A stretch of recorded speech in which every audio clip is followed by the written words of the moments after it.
অধ্যায় 9 আলোর প্রতিসরণ লেকচার 4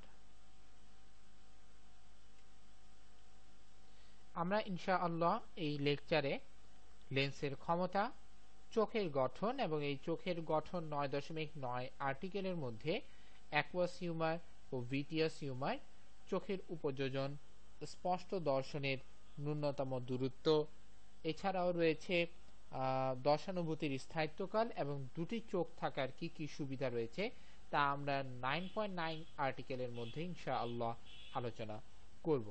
এছাড়াও আমরা আমাদের চোখ কিভাবে কাজ করে ইনশাআল্লাহ তা নিয়ে আমরা আলোচনা করব। নতুন ভিডিওর জন্য মিজান একাডেমি ক্লাস 9 ইউটিউবের চ্যানেলটি সাবস্ক্রাইব করুন এবং নতুন আপডেট জানার জন্য www.mizanacademy.com এ চোখ রাখুন এবং আমাদেরকে ফেসবুকে পাওয়ার জন্য মিজান একাডেমিতে একটি লাইক দিন। লেন্সের ক্ষমতা।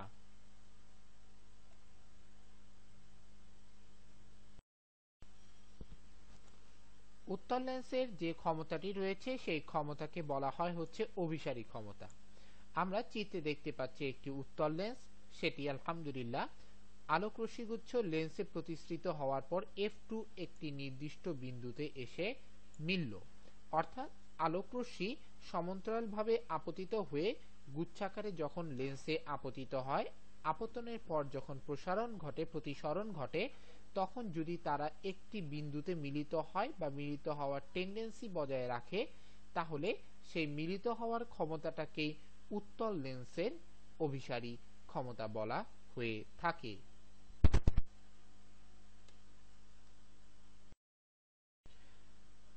অবতল লেন্সের ক্ষমতা। অবতল লেন্সের ক্ষমতাকে আরেকটি ভাষায় অপসারী ক্ষমতাও বলা হয়ে থাকে। আমরা চিত্রে একটি অবতল লেন্স দেখতে পাচ্ছি। এই অবতল লেন্সে আলোক রশ্মিগুচ্ছ এই পথে এবং এই পথে আপতিত হলো। আপতিত হওয়ার পর তারা কিন্তু প্রতিসৃত হয়ে বেরিয়ে গেল এবং আমরা যদি লক্ষ্য করি রশ্মিচিত্র দেখতে পাচ্ছি এভাবে তারা উপর দিকে চলে যাচ্ছে, এও নিচের দিকে চলে যাচ্ছে। তার মানে এরা কখনো মিলিত হওয়ার, অর্থাৎ এই রশ্মি এবং এই রশ্মি দুইটা মিলিত হওয়ার চান্স নেই। কেন? কারণ এ যত সামনের দিকে যাবে তত এইভাবে বাড়তে থাকবে, এ যত নিচের দিকে যাবে তত এইভাবে এক্সপান্ড হতে থাকবে, তাদের মধ্যবর্তী দূরত্ব কিন্তু বাড়ছে। এখন তাদেরকে মিলিত করার জন্য বা তাদের থেকে বিম্ব পাওয়ার জন্য আমাদের এই দুটি আলোক রশ্মিকে মিলাতে হবে। এটার জন্য আমরা করি কি, তাদেরকে পিছনের দিকে বর্ধিত করি। আমরা এই দুইটা আলোক রশ্মিকে যখন পিছনের দিকে বর্ধিত করি তখন আমরা দেখতে পাই যে তারা f2 পয়েন্টসে ইন্টারসেক্ট করছে এবং আমাদের কাছে মনে হয় যে এই আলোক রশ্মি দুটি বা আলোক রশ্মি গুচ্ছ এই f2 পয়েন্ট থেকে এভাবে বেরিয়ে যাচ্ছে, এই f2 পয়েন্ট থেকে এভাবে বেরিয়ে যাচ্ছে বলে মনে হয়। এটাই হচ্ছে অপসারী ক্ষমতা, অর্থাৎ অবতল লেন্স যে কাজটি করে আলোক রশ্মিগুচ্ছকে অপসারী গুচ্ছে পরিণত করে, আর এই ক্ষমতাটিকে অবতল লেন্সের অপসারী ক্ষমতা বলা হয়ে থাকে।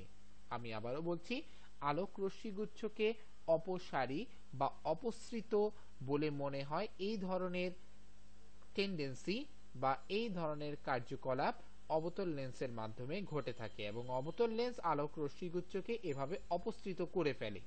এই ক্ষমতাটিকে আমরা লেন্সের অপসারী ক্ষমতা বলে থাকি।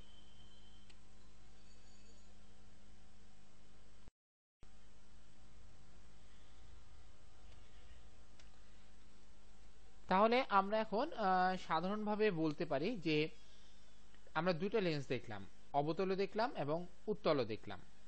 তাহলে যেহেতু অবতল উত্তল দুটি দেখলাম, তাহলে অবতলের ক্ষেত্রে অবতল লেন্সগুলি অপসারী গুচ্ছে পরিণত করে আর উত্তল লেন্সগুলি অভিসারী গুচ্ছে পরিণত করে। তাহলে আমরা সাধারণভাবে যে কোনো লেন্সের ক্ষেত্রেই আমরা লেন্সের ক্ষমতাটাকে এভাবে সংজ্ঞায়িত করতে পারি যে কোনো লেন্সের আলোক রশ্মিগুচ্ছকে অভিসারী বা অপসারী গুচ্ছে পরিণত করার সামর্থ্যকে তার ক্ষমতা বলা হয়ে থাকে। আমরা জানি লেন্সের ক্ষমতার একক হচ্ছে ডাইঅপ্টার এবং লেন্সের ক্ষমতাকে পি দ্বারা ডিনোট করা হয়। পি সমান সমান লেখা যায় 1/f, যেখানে এফটা হচ্ছে ফোকাস দূরত্ব।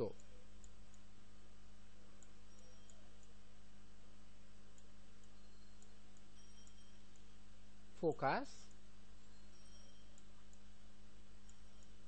দূরত্ব।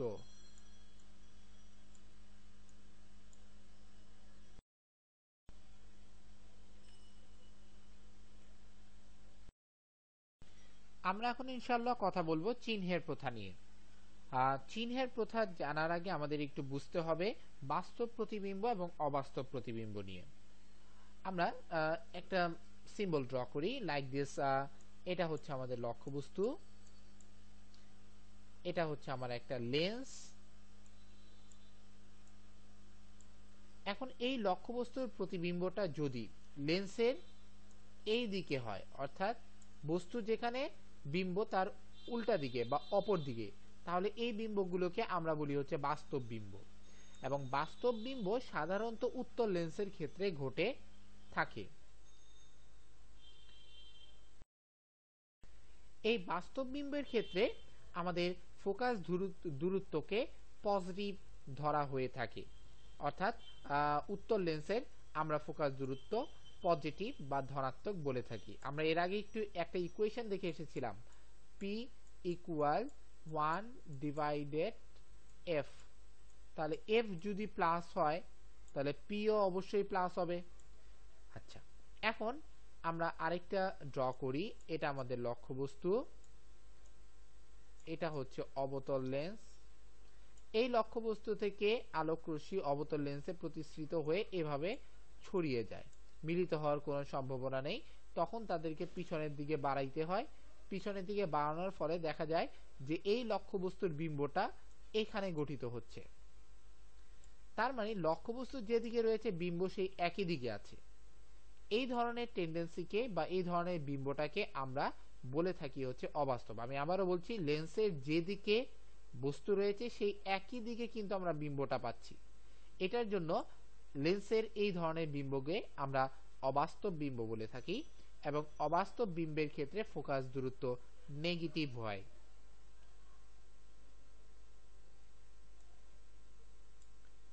এখন যেহেতু ফোকাস দূরত্ব নেগেটিভ, তাহলে তার ক্ষমতাটাও নেগেটিভ হবে। সুতরাং উত্তল দর্পণের ক্ষেত্রে পাওয়ার প্লাস এবং অবতল দর্পণের ক্ষেত্রে পাওয়ার মাইনাস।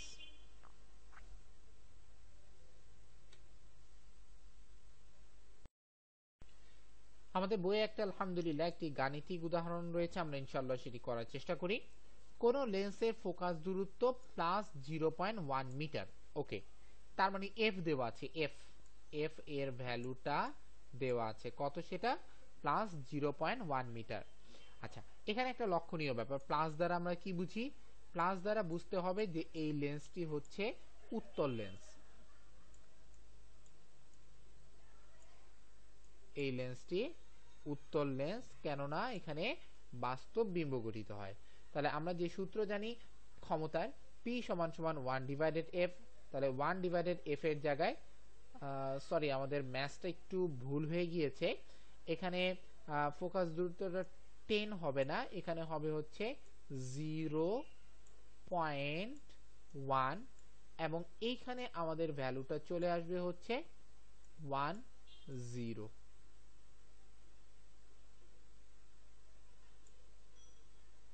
এত ডাইঅপ্টার। ওকে, আমাদের হয়তোবা এই ডেটাটা ভুল হয়েছে, নতুবা এইটা ভুল হয়েছে। আচ্ছা, আমি দুইটার ক্ষেত্রে দেখালাম, আমাদের রুলসটা এটাই রয়েছে, P ইকুয়াল 1/f। আমি আবারও বলে দিচ্ছি, যদি এটা মূলত না, আমাদের ম্যাথটা আলহামদুলিল্লাহ ঠিকই আছে, আমাদের এখানেই ভুলটা হয়েছিল। তাই এফ এর ভ্যালুটা প্লাস 0.1 মিটার। যখন আমরা প্লাস 0.1 মিটারটা এফ এর জায়গায় বসিয়ে দিব, তখন 1/0.1 ইকুয়াল হচ্ছে 10 ডাইঅপ্টার। তাহলে এই লেন্সের ক্ষমতাটা হচ্ছে 10 ডাইঅপ্টার এবং এখানে একটা প্লাস আসবে, কেননা এই লেন্সটা হচ্ছে একটি উত্তল লেন্স।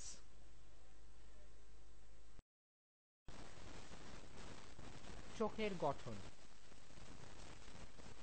বাহির দিক থেকে আমাদের চোখটি যতটা সাধারণভাবে দেখা যায়, কিন্তু আসলে চোখের স্ট্রাকচারটি মোটামুটিভাবে অনেকটাই জটিল। আমরা এখন ইনশাআল্লাহ চোখের গঠন নিয়ে আলোচনা করব। আমাদের চোখ কয়েকটি অংশ নিয়ে গঠিত। তার মধ্যে প্রথমটি হচ্ছে অক্ষিগোলক। অক্ষিগোলকটি হচ্ছে আমাদের চোখের রাউন্ড শেপ বা গোলাকার অংশ, যেটি আমরা আমাদের চোখের কোটর এর ভিতর, চোখের কোটর মানে হচ্ছে আমাদের মুখের মধ্যে, অর্থাৎ আমাদের মুখমণ্ডলে আমরা যদি এভাবে একটি আমাদের মুখমণ্ডল ড্র করি, তাহলে এটা হচ্ছে আমাদের নাক, এটা হচ্ছে মুখ, এখানে কিন্তু আমাদের চোখ থাকে। এই চোখ, এই একটা চোখ, এই চোখের ভিতরে, অর্থাৎ এই চোখটা ভিতর দিকে কিন্তু গর্ত রয়েছে, সেই গর্তের ভিতরে কিন্তু চোখটা সেট করা থাকে। এই গর্তটাকে আমরা বলি হচ্ছে কোটর। এই কোটরের মধ্যে চোখের যে গোলাকার অংশটি স্থাপন করা হয় বা স্থাপিত থাকে, সেই অংশটির নামই হচ্ছে অক্ষিগোলক। এর সামনে এবং পিছনের অংশটা খানিকটা চ্যাপ্টা। আমরা যদি বলতে পারি আমাদের এই যে গোলাকার অংশটা রয়েছে, এই যে গোলাকার শ্যাপটি রয়েছে, এই গোলাকার শ্যাপটি হচ্ছে অক্ষিগোলক। এরপর রয়েছে শ্বেতমণ্ডল। এই অক্ষিগোলকের সবচেয়ে বাহিরের স্তর। আমাদের চোখে যদি আমরা দেখতে চাই বাহির থেকে, তাহলে যে অঞ্চলটি সাদা অংশ রয়েছে, অর্থাৎ অক্ষিগোলকের ওপর কাভার্ড এরিয়া, একটি সাদা অংশ রয়েছে, যেটি অনেকটাই শক্ত, অস্বচ্ছ তন্তু দিয়ে তৈরি। এইগুলি, এই যে আমাদের আপার লেভেলটা, এই লেভেল, এই যে সাদা যে অংশটা দেখা যাচ্ছে, এই সাদা অংশটাই হচ্ছে সেই আমাদের শ্বেতমণ্ডলের অংশ। এই শ্বেতমণ্ডলটা বিভিন্ন ধরনের বাহিরের অনিষ্ট থেকে আমাদের চোখকে আলহামদুলিল্লাহ প্রোটেক্ট করে। এরপর রয়েছে চোখের খুবই গুরুত্বপূর্ণ অংশ, সেটি হচ্ছে কর্নিয়া। কর্নিয়াটির লোকেশন যদি আমরা খেয়াল করতে চাই, তাহলে এটি হচ্ছে শ্বেতমণ্ডলের একদম সামনের অংশ। এই যে কর্নিয়া, এই এরিয়াটাই হচ্ছে আমাদের কর্নিয়া, এখান থেকে নিয়ে এই পর্যন্ত এটা হচ্ছে আমাদের কর্নিয়া। এই যে হোয়াইট অংশটা যেটা রয়েছে, এটি হচ্ছে কর্নিয়া। এই কর্নিয়ার মূলত বাহিরের দিক থেকে কিছুটা উত্তল, আমরা দেখতেই পাচ্ছি তার শ্যাপটা অনেকটা বাহির দিকে বের হওয়া, সো এই শ্যাপটা অনেকটা উত্তল। এই কর্নিয়ার ভিতর থেকে কিন্তু প্রথমে আলো প্রবেশ করে, এরপর হচ্ছে লেন্সে প্রতিসৃত হয়। এরপর রয়েছে হচ্ছে কৃষ্ণমণ্ডল। নাম দিয়ে বোঝা যাচ্ছে Krishna means for the black, কালো। এই কালো অংশটি থাকে হচ্ছে শ্বেতমণ্ডলের ভিতরে, অর্থাৎ শ্বেতমণ্ডলের ভিতরের গায়ে কালো রঙের যে আস্তরণ থাকে, আমরা অনেকটাই বলতে পারি হচ্ছে আমরা এই যে এই হলুদ এবং সাদা এর মাঝখানে যে আস্তরণটা দেখতে পাচ্ছি, এইটা আমি আবারও বলছি, এই সাদা এবং হলুদ, অর্থাৎ এই যে রেটিনা এবং শ্বেতমণ্ডল এর মাঝখানে যে স্থানটা, এই স্থানটায় মূলত কৃষ্ণমণ্ডল। এটা আমাদেরকে চোখের ভিতরে অভ্যন্তরীণ প্রতিফলন, আলোর অভ্যন্তরীণ প্রতিফলন হতে দেয় না। এর কারণে আমাদের চোখ আলহামদুলিল্লাহ খুব সুন্দরভাবে দেখতে পায়। তাহলে কৃষ্ণমণ্ডলের কাজ হচ্ছে অভ্যন্তরীণ প্রতিফলনটাকে প্রোটেক্ট করে দেওয়া। আইরিস, আইরিসটা কোথায়? এই যে আমরা দেখতে পাচ্ছি, এই যে অংশটা হচ্ছে আইরিস, এই একটা অংশ, আর এই যে এটা হচ্ছে আইরিস।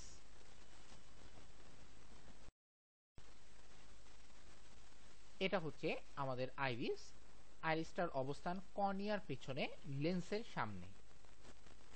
আইরিসের মূল কাজ হচ্ছে এটা আমাদের আলোর পরিমাণ নিয়ন্ত্রণ করে, অর্থাৎ আলোর পরিমাণ কন্ট্রোল করে তারপর সেটা লেন্সে আপতিত হতে দেয়। আমরা অনেক সময় দেখা যায় যে খুব আলো যদি হঠাৎ আমাদের চোখের মধ্যে এসে পড়ে, আমরা কিন্তু চোখটা বন্ধ করে দিই। এটা কিন্তু মূলত হচ্ছে এই আইরিসের কারণে। আইরিস লাইটটাকে কন্ট্রোল করার জন্য সেটা কিন্তু সিগন্যাল দেয় এবং এর মাধ্যমে আমরা চোখটাকে স্টপ করি। এর রং অনেকটা কালো, হালকা নীল বা গাঢ় বাদামি হয়ে থাকে।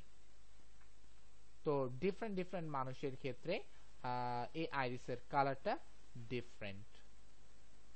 মূলত সবসময় সাধারণত কালোটাই বেশি হয়। এরপর রয়েছে চোখের মণি বা তারারন্ধ্র, যেটাকে আমরা প্রচলিত ভাষায় ইংলিশে পিউপিল বলে থাকি। এই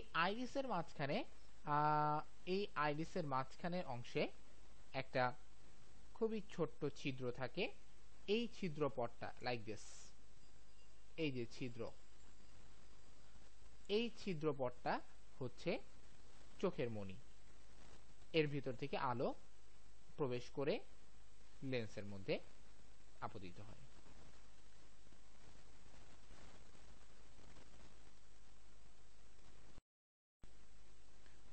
এরপর খুবই গুরুত্বপূর্ণ অংশ চোখের লেন্স।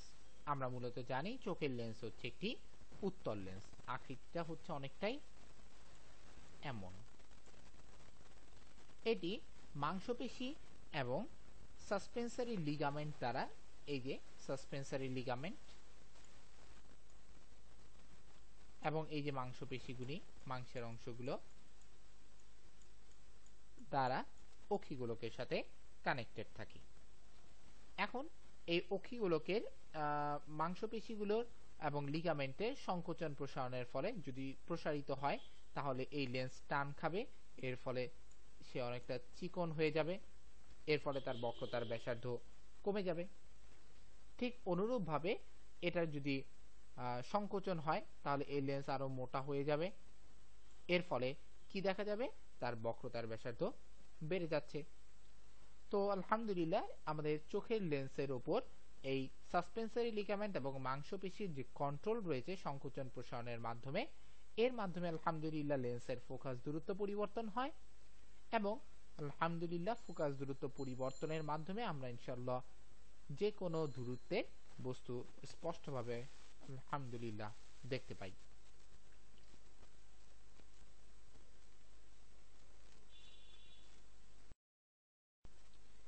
সর্বশেষ অংশটি হচ্ছে রেটিনা।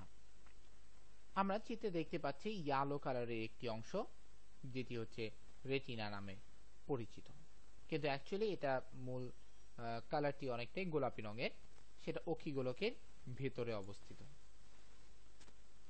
মূলত এই রেটিনার উপরই বিম্ব গঠিত হয় এবং রেটিনার সাথে অপটিক স্নায়ু, এই যে আমরা দেখতে পাচ্ছি এই যে নার্ভ সিস্টেমের অপটিক স্নায়ু যেগুলি মস্তিষ্কে চলে যাচ্ছে, এখানে রড ও কোন নামক কিছু কোষ রয়েছে যে কোষগুলো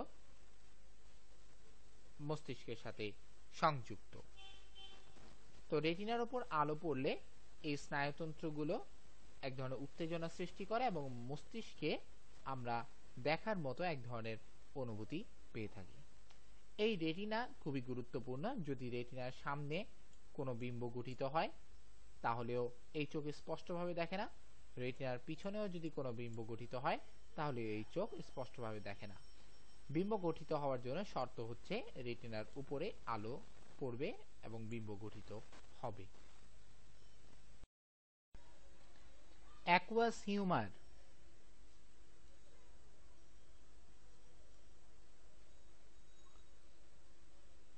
চোখের সামনে এই অংশটুককে আমরা বলে থাকি হচ্ছে মোটামুটি কর্নিয়া, আর এটা হচ্ছে চোখের লেন্স। কর্নিয়া এবং চোখের লেন্সের মাঝখানে যে এরিয়াটি রয়েছে, যে প্রকোষ্ঠটি রয়েছে, যেখানে লবণাক্ত জলীয় পদার্থ মানে হচ্ছে অশ্রু থাকে, সেই অঞ্চলটাকে বলা হয় অ্যাকুয়াস হিউমার। আবারও বলছি, চোখের লেন্স এবং কর্নিয়ার মাঝখানে যে এরিয়া, যেখানে কি থাকে, অশ্রু থাকে। কেমন পদার্থ? জলীয় পদার্থ। কেমন জলীয় পদার্থ? লবণাক্ত জলীয় পদার্থ। সেই অঞ্চলটাকে বা প্রকোষ্ঠটাকে আমরা অ্যাকুয়াস হিউমার বলে থাকি।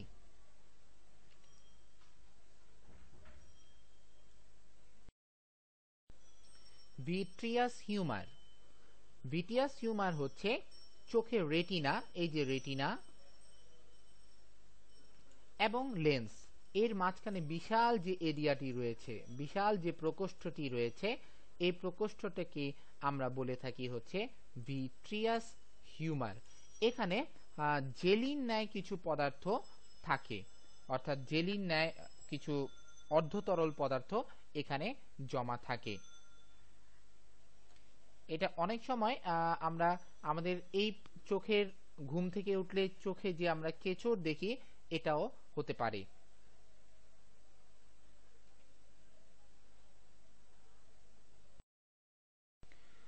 চোখের উপযোজন ক্ষমতা। আমরা অনেক সময় খুব দূরের বস্তু আমাদের দেখতে হয় এবং খুব কাছের বস্তু আমাদের দেখতে হয়।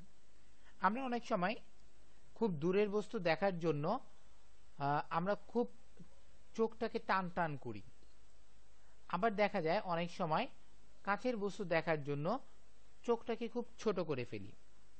অ্যাকচুয়ালি চোখ টান টান করা এবং চোখ ছোট করার মাধ্যমে চোখের লেন্সের আকার আকৃতির পরিবর্তন ঘটে। লেন্সের আকার আকৃতি পরিবর্তন ঘটার সাথে সাথে কিসের পরিবর্তন ঘটে? ফোকাস দূরত্বেরও পরিবর্তন ঘটে। কেননা লেন্স যদি মোটা হয়, অর্থাৎ বেশি মোটা হয়, তাহলে ফোকাস দূরত্ব কিন্তু কম হয়, ফোকাস দূরত্ব বেশি হয়।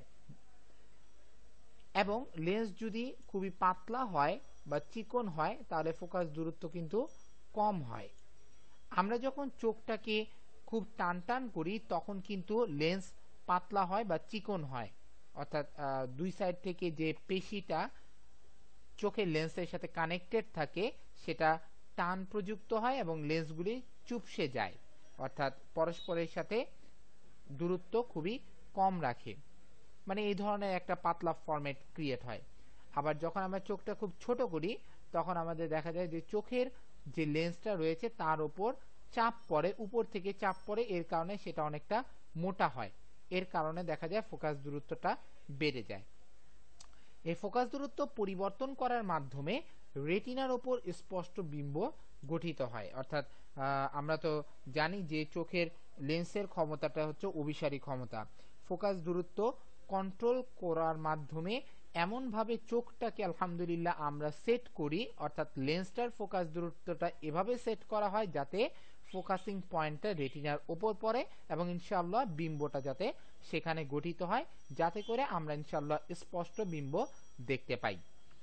তো মূলত চোখের উপযোজন হচ্ছেই এমন একটি প্রসেস, যে প্রসেসের মাধ্যমে আমরা আমাদের চোখের আকার আকৃতি পরিবর্তন ঘটাই, তথা চোখের লেন্সের ফোকাস দূরত্ব কমিয়ে বাড়িয়ে তাকে রেটিনার ওপর সেট করি, যাতে করে আলহামদুলিল্লাহ একটা স্পষ্ট বিম্ব গঠিত হয়। এই প্রসেসটাকে বা চোখের এই ক্ষমতাটাকে কি ক্ষমতা? যে ক্ষমতা হচ্ছে ফোকাস দূরত্ব নিয়ন্ত্রণ করার ক্ষমতা, তাকে মোটামুটি আমরা উপযোজন বলা হয়। এবং এই চোখের উপযোজন এর মাধ্যমে আমরা ইনশাআল্লাহ যে কোনো দূরত্বের বস্তু স্পষ্টভাবে দেখতে পাই ইনশাআল্লাহ।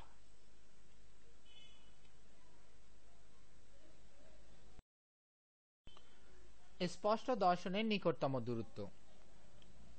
স্পষ্ট দর্শন অর্থাৎ মোটামুটি স্বাভাবিক দর্শন, এর নিকটতম দূরত্ব বলতে বোঝানো হয় এমন একটি ন্যূনতম দূরত্ব, যে দূরত্বে কোনো বস্তু রাখলে আমরা ইনশাআল্লাহ স্পষ্টভাবে বস্তু দেখতে পাবো।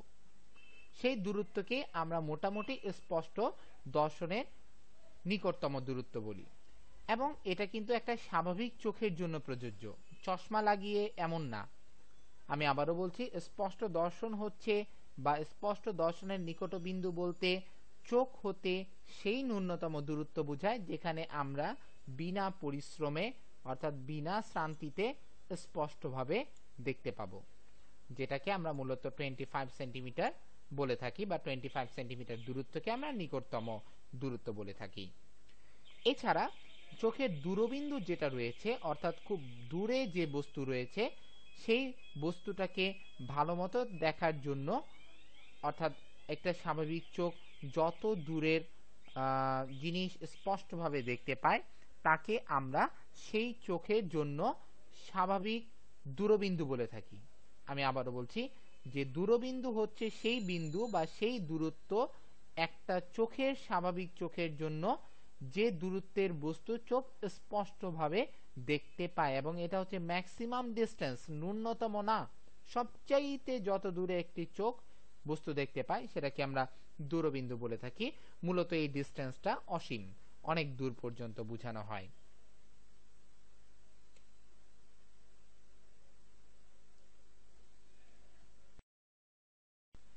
দশানুভূতির স্থায়িত্বকাল।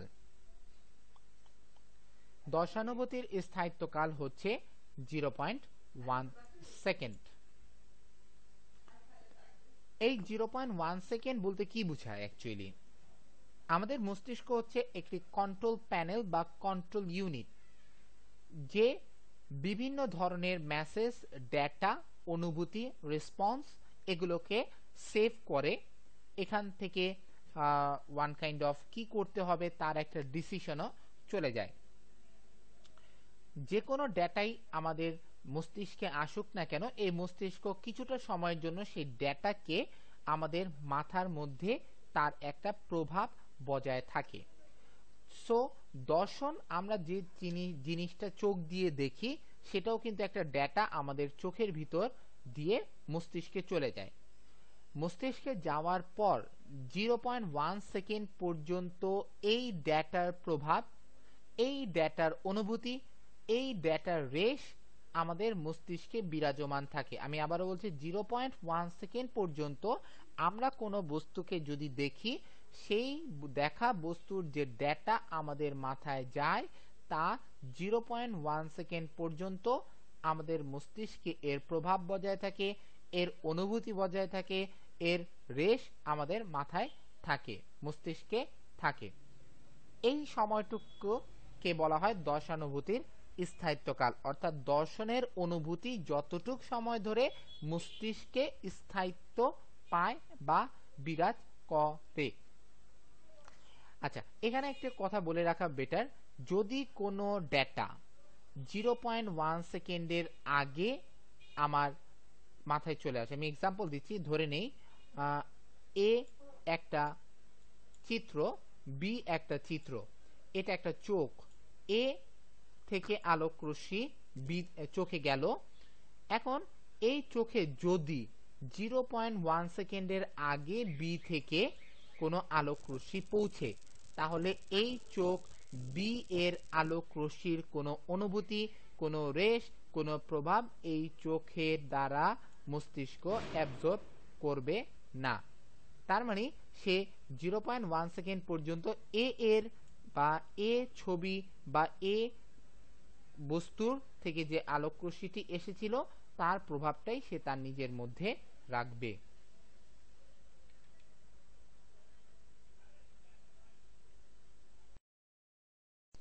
দুটি চোখ থাকার সুবিধা।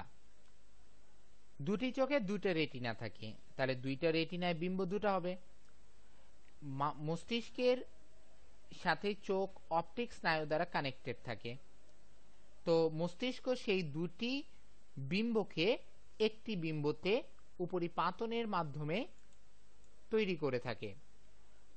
এখন দুইটি চোখ থাকার কারণে চোখ থেকে বস্তুর দূরত্বটাও মোটামুটি নির্ভুলভাবে পরিমাপ করা যায়। আমি একটু আগে বলেছিলাম যে দুইটা যে প্রতিবিম্ব দুইটা রেটিনায় গঠিত হয়, যার মেসেজ অপটিক স্নায়ুর মাধ্যমে মস্তিষ্কে চলে যায়, এবং মস্তিষ্ক সেই দুইটি বিম্বকে উপরিপাতন অর্থাৎ ওভারল্যাপ করে ফাইনালি ভাবে একটি বিম্ব গঠন করে, যে বিম্বটা আমরা বুঝতে পারি বা আমরা দেখতে পাই। আমরা ছবিতে একটু দেখি, আমরা ধরে নিই এটা একটা চোখ, এটা হচ্ছে একটা চোখ, এটা হচ্ছে একটা বস্তু, এটা একটা বস্তু। এখন আমরা যদি ডান চোখেরটা খেয়াল করি তাহলে দেখা যাবে যে ডান চোখ এই এরিয়াটুক কভার করতে পারছে, এই এতটুক এরিয়া কভার করতে পারছে।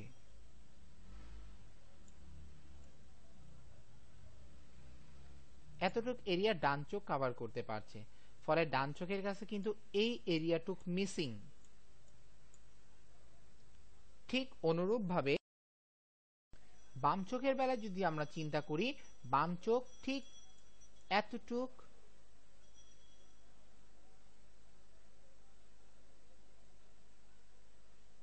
এরিয়া দেখতে পাচ্ছে, কিন্তু এই বাম চোখের কাছে এই এরিয়াটুক হচ্ছে মিসিং।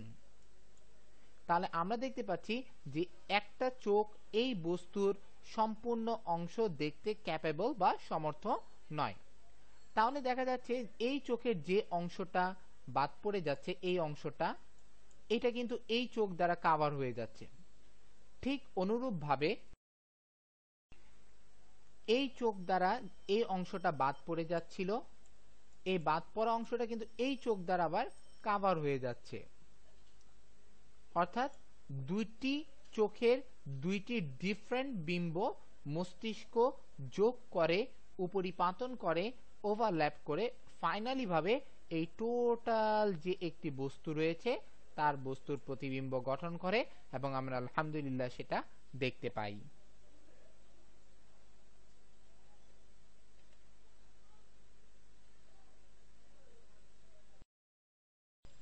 চোখ কিভাবে কাজ করে? চোখে যে লেন্স রয়েছে মোটামুটি উত্তল লেন্স। এই উত্তল লেন্সের ক্যারেক্টারিস্টিক্স, অর্থাৎ উত্তল লেন্স যেভাবে কাজ করে মোটামুটি ভাবে চোখের লেন্সও সেভাবে কাজ করে, বা চোখও সেভাবেই কাজ করে বলা চলে। তারপর আমরা ইনশাআল্লাহ দেখি চোখের মধ্যে একটি লেন্স রয়েছে। এই লেন্সটা হচ্ছে এল প্রাইম, যার ফোকাস রয়েছে এফ আর এফ প্রাইম। এখন ফোকাস থেকে কিছুটা দূরে পিকিউ লক্ষ্যবস্তু রয়েছে, যার থেকে আগত আলোক রশ্মি পি আর পথে, অর্থাৎ প্রধান অক্ষ এর সমান্তরালে আপতিত হয়ে সেটি কিন্তু প্রধান ফোকাস দিয়ে চলে গেল। ঠিক অনুরূপভাবে আরেকটি আলোক রশ্মি আলোক কেন্দ্র বরাবর এসে সেটা কিন্তু সোজাসুজি চলে গেল। চলে যাওয়ার পর তারা কিন্তু Q1 পয়েন্টে ইন্টারসেক্ট করলো, এবং এই ইন্টারসেক্টিং পয়েন্টটা আমরা যদি প্রধান অক্ষ থেকে এই ইন্টারসেক্টিং পয়েন্টের উপর একটা লম্ব অঙ্কন করি নিচের দিকে, তাহলে আমরা P1 Q1 একটি বিম্ব পাবো, যে বিম্বটা হচ্ছে PQ লক্ষ্যবস্তুর বিম্ব, এবং এটা গঠিত হবে কোথায়? রেটিনার উপরে। ফলে রেটিনার উপরে যেহেতু এই বিম্বটি গঠিত হচ্ছে, তাহলে আলহামদুলিল্লাহ এই চোখ স্পষ্টভাবে বস্তুটা দেখতে পাবে। এরপর এখানে একটি অপটিক স্নায়ু থাকে, এই অপটিক স্নায়ুর মাধ্যমে এই প্রতিবিম্বটা উল্টো প্রতিবিম্ব মস্তিষ্কে পাঠানো হয় রড ও কোন কোষের মাধ্যমে। এখন এই অপটিক স্নায়ুর মাধ্যমে উল্টো প্রতিবিম্বটা মস্তিষ্কে যায়, মস্তিষ্ক উল্টো প্রতিবিম্বকে আবারও উল্টে দেয়, তার মানে সোজা করে, এবং আমাদের কাছে তখন বস্তুটিকে সোজা বলে মনে হয়। Please subscribe to us on YouTube at Mizan Academy Class 9 channel. Please visit at www.mizanacademy.com. Don't forget to like us on Facebook at Mizan Academy.